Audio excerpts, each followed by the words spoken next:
Estamos, estamos de volta. Tem assunto que é de bastidores, tá bom. Estamos de volta para o programa Tribuna Livre.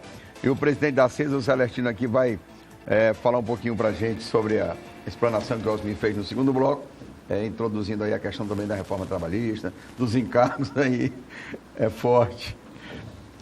Então, só pegando uma deixa agora do questão da queda de consumo, né? O poder aquisitivo diminuiu bastante. E aqui, essa semana agora saiu uma pesquisa que o estado do Acre foi o terceiro em acesso ao PIS/PASEP. Isso quer dizer que as pessoas empregadas ganham menos de 2 salários mínimos, que o acesso ao PIS/PASEP acima de 2 salários. Retrata essa realidade. Então, enfim, é um dado preocupante e triste, porque você pegar hoje menos de 2 salários mínimos, fica difícil a sobrevivência o sustento de uma família. Isso é preocupante. Reforma trabalhista é fundamental importância. Acabamos de citar aqui 14 milhões de desempregados. 50 milhões sem carteira assinada. Por aí, né? Era 11 mil, 2 anos atrás, 3 anos. Pois é. Então, a coisa só está que aumenta. Não existe um freio. Eu tenho certeza, se você pegar no estado do Acre aqui, nenhum empresário aumentou o número de empregados. Diminuiu. Uns 30, outros 50, outros 70, enfim. Construção civil, então, ela praticamente zerou o emprego no estado do Acre. Não tem. Você pegar a construtora que gerava 2 mil, 3 mil pessoas, hoje não está gerando nada de emprego. O que justifica o subemprego, né? O cara vender um picolé, um refresco, limpar um terreno, um negócio. Muita banquinha vendendo café, lanche na rua, né? Então a reforma tributária vem a calhar com a situação atual. É necessário. Hoje quem bate contra reforma trabalhista, reforma tributária, reforma da Previdência, são pessoas que estão empregadas e bem empregadas, ganham E que bem. não produzem nada. Exatamente. Não produzem nada. Porque aquele que está precisando está aplaudindo a reforma tributária, a reforma trabalhista.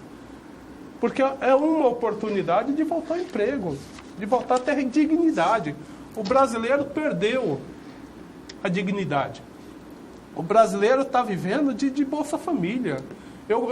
Naquela disputa da presidencial, eu vi a presidente falando: nós estamos criando um programa para 55 milhões de Bolsa Família. Isso é um absurdo. Isso é um absurdo. A gente não pode pensar dessa forma. A gente tem que acabar com isso. Dar condições para que o ser humano volte ao emprego.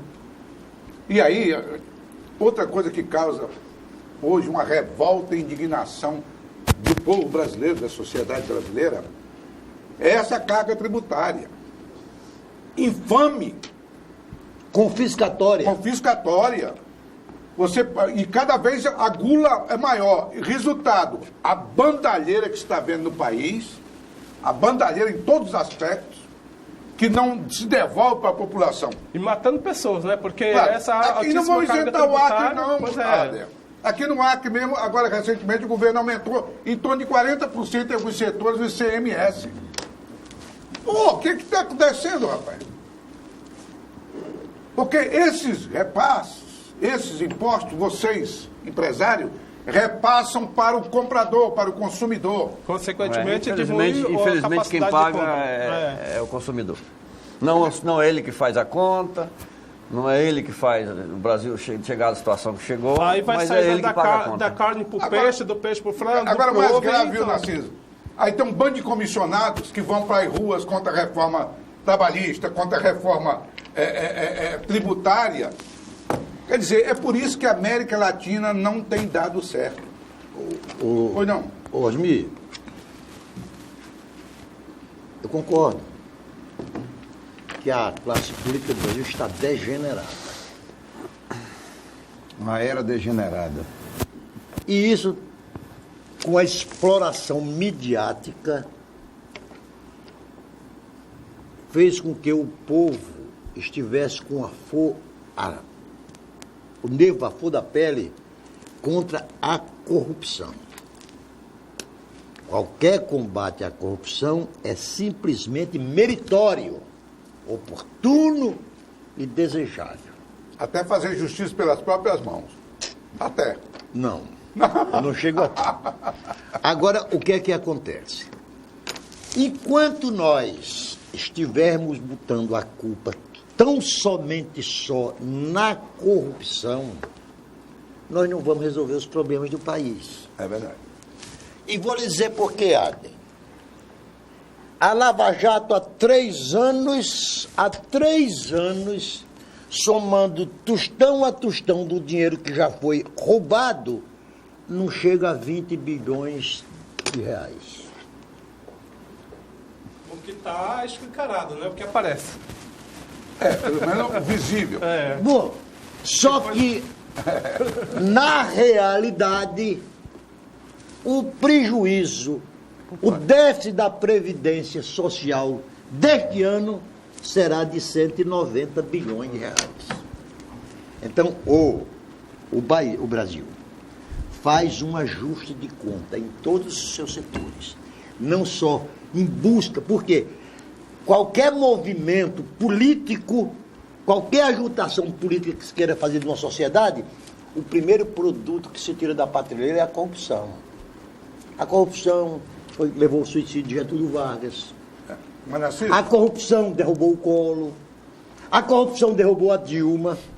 A corrupção pode derrubar o Temer, mas ninguém está se falando em fazer a reforma tributária, ninguém está se falando em fazer a reforma política, quando nós sabemos, e nisto já se ouviu repetidas vezes dizer, que a corrupção no Brasil é sistêmica. Sistêmica quer dizer que é do sistema. Ou nós modificamos o sistema, ou então essa Lava Jato vai prender um bocado de ladrão e se o sistema continuar, vai surgir outros novos ladrões. E às vezes é ladrão prendendo ladrão, tá? Pelo menos apontando com o dedo sujo. Porque né? quando tem a oportunidade faz a mesma coisa. Bom, mas de qualquer forma... Eu ia perguntar para ti o seguinte, qual é o encargo? Para uma folha de pagamento, qual é o encargo? De pessoal 100% da folha. Uma folha de pagamento, 50% são encargos. 50%? 50% são, 40 e poucos por cento são encargos. Se considerar também aí o 13º, as férias, você leva quase um outro salário mínimo, um outro salário. O custo do trabalhador custa 100%. Então aí o custo do trabalhador acaba sendo outro salário. O cara ganha 10 mil. Um funcionário no Brasil que custa R$2.000, que recebe R$2.000 de salário, você põe na conta do governo mais 2.000. E eu queria ressaltar mais uma questão aqui. É a pressão que se recebe dos órgãos fiscalizadores trabalhistas.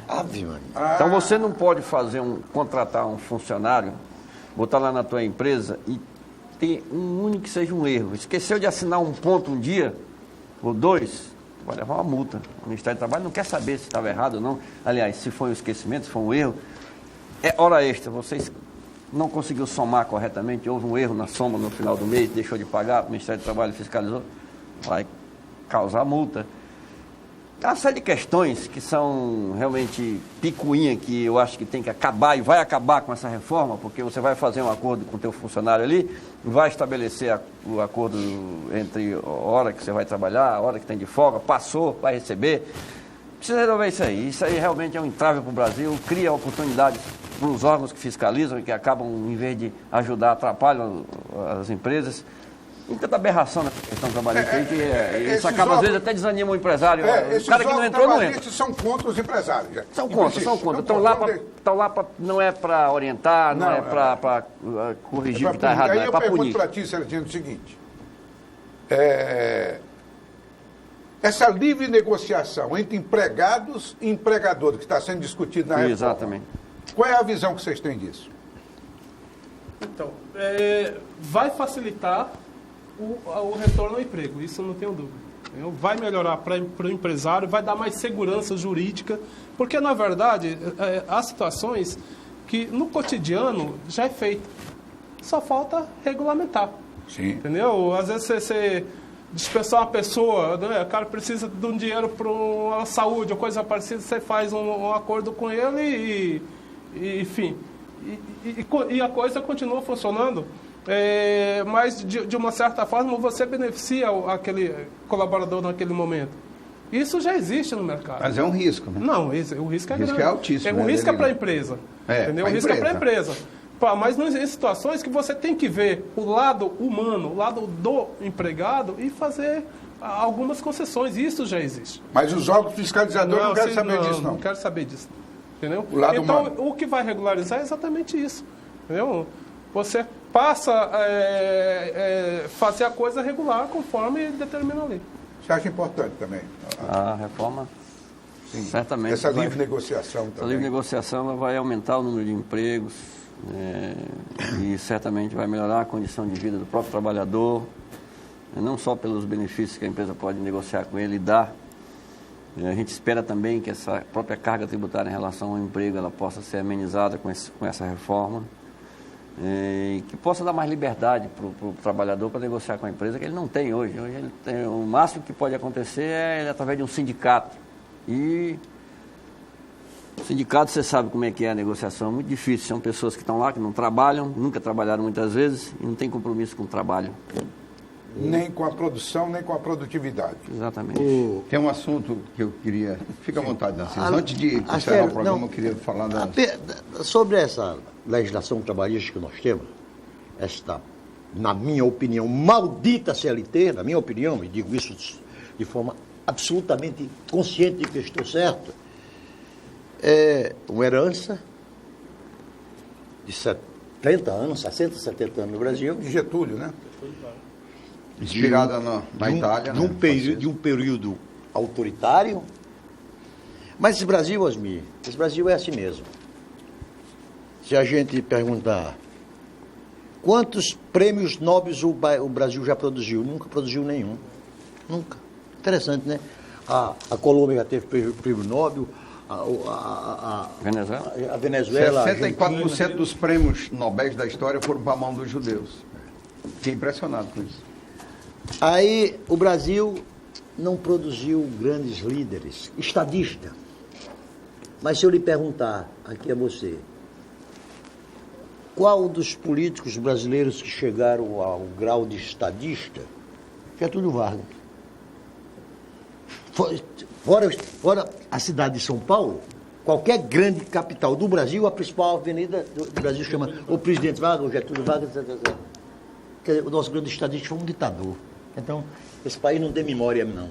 Adem, e também o presidente da CESA, como é que vocês viram e avaliam hoje a decisão do fim da contribuição empresarial?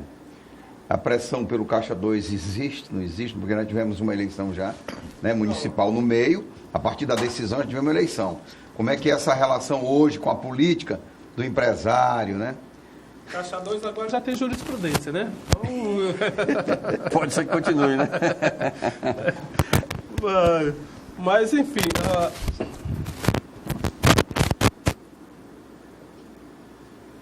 a questão Das doações das que... doações, da contribuição sindical, né? Não, as doações para a política. Para a política. Ah, não, isso tinha que acabar, e graças a Deus que acabou. Entendeu? Infelizmente, Quem vai se arriscar mais? ninguém aguentava mais isso, não, cara. É quase que você Era uma romaria. obrigado a ser um doador, entendeu?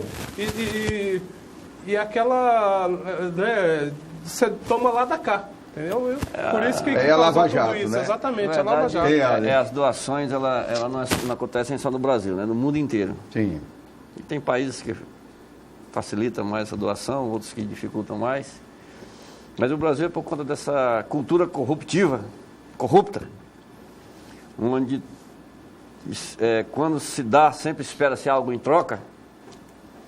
E por isso que há esse... Não é só da política, imbróglio. não, né? Não, é em quase que tudo, né? Não A tem cultura. almoço, é a cultura. A cultura. Então, por isso que tem essas restrições maiores hoje em relação Vocês a doações. acham, Ada, que depois de tudo que está ocorrendo, com prisões e tudo, isso pode realmente acabar?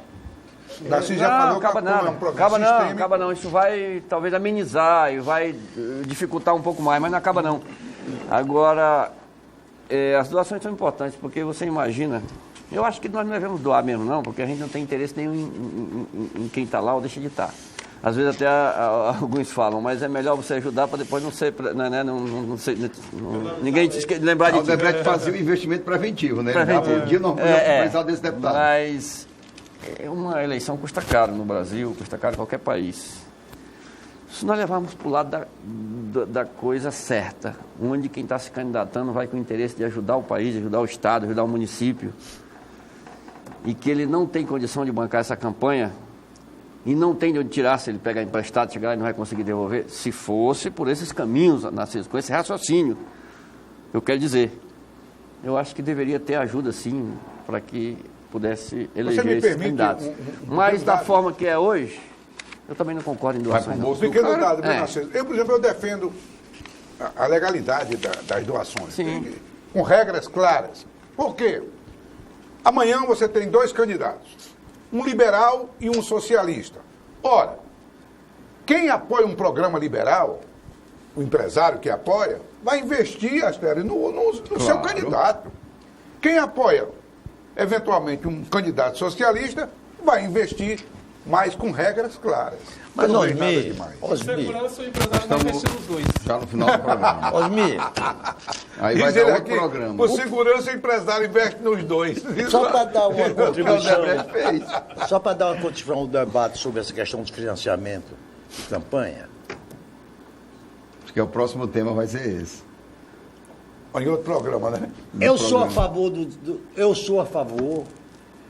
financiamento público, sou a favor do financiamento privado, porque nenhum dos dois são criminosos por natureza. Não. O financiamento, É o que o disse. o financiamento que é criminoso é o financiamento clandestino. Agora, como nós estamos vivendo num momento de criminalização da política, para mim é o pior dos legados que nós estamos deixando ultimamente. Aí o que é que está acontecendo? O empresário na próxima campanha vai ter um bom argumento para não doar. Já tem. Porque antes, o empresário não saía atrás de político para dar dinheiro, não. O empresário dava o dinheiro porque os políticos iam atrás dele. Coagiam. Até sob a ameaça. Exatamente. Então, o que eu estou achando agora é o seguinte, que o ano que vem, nós vamos fazer uma reforma política compulsória sobre esse item de financiamento de campanha, porque idiota, irresponsável, é o empresário que se meter em financiamento político. Barco furado. E chegar lá, me ajude, porque se eu for eleito, vou fazer isso, vou fazer aquilo. Entendeu? Você ajuda, depois o cara é pego lá na frente e te entrega da delação premiada e tá ferrado. Chegamos ao final. E agora, sem interesse nenhum. E agora, em tempo de delação premiada, Chegamos ao acabou. final.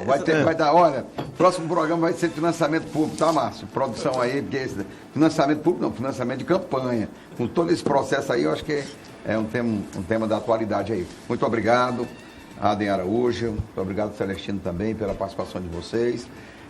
A gente tem aqui uma tradição de encerrar o programa com uma frase, né, que você goste, ou que retrate um momento, ou que você deseja que aconteça. Osmir está nos 100 anos do Roberto Campos. Pensei que estava falando da minha idade. Não, do Roberto Campos. Então ele está homenageando o Roberto Campos e já está sabendo. Tá, até se quiser mudar também, pode mudar. Narciso, vou começar contigo hoje.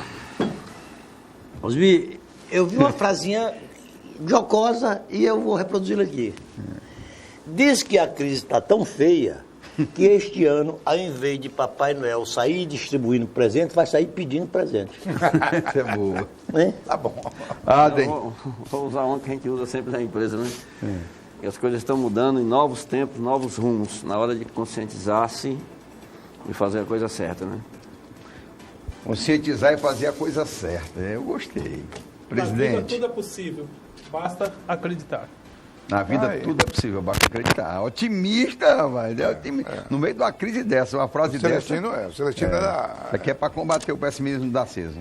Eu continuo com Roberto Campos. E nós estamos fazendo aqui, eu estou homenagem a esse pensador liberal, que completaria 100 anos. Eu e o Narciso tivemos a honra de conviver com ele, né, no Congresso Nacional. É dele essa frase. O doce exercício de xingar os americanos em nome do nacionalismo nos exime de pesquisar as causas do nosso subdesenvolvimento e permite a qualquer imbecil arrancar aplausos em comícios. Eu vou encerrar o programa com a frase de hoje, do depoimento do Eduardo Cunha ao juiz Sérgio Moro. Ele disse o seguinte: doutor Moro, o presidente Temer não tentou comprar o meu silêncio. Ele disse, foi, não tentou comprar o meu silêncio. Eu não sei o que é que o Cunha está ganhando para dizer um negócio dele. Mas foi uma denúncia mais envenenada do bandido Elis Batista, né? Obrigado pela audiência, ficamos por aqui. Tenha uma boa noite e um bom final de semana com a sua família. Obrigado.